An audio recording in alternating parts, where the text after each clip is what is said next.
నమస్కారం అండి. పాప విమోచన కథ. పురాణాలలో చెప్పబడిన కథ ప్రకారము చవన మహర్షి కుమారుడు మేధావి ఋషి తీవ్రమైన తపస్సు చేస్తాడు.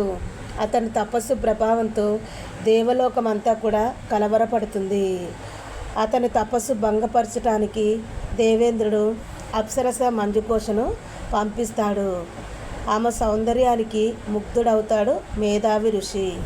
తన తపస్సును కోల్పోతాడు. తర్వాత తన తప్పును తెలుసుకొని గ్రహించి తీవ్ర పశ్చాత్తాపంతో బాధపడుతూ ఉంటాడు. పాప విమోచన కోసము మార్గాన్ని వెతుకుతాడు. అదే సమయంలో దేవర్షి నారదుడు కనిపించి అతనికి పాప విమోచన ఏకాదశి ఉపవాసాన్ని ఎలా చేయాలో చెప్తాడు. మరి ఆ ఉపవాసాన్ని శ్రద్ధతో పాటించి శ్రీనారాయణ్ణి పూజించడంతో పాటు మేధావి ఋషి తన ఆ దివ్య శక్తులన్నీ కూడా తిరిగి పొందుతాడు.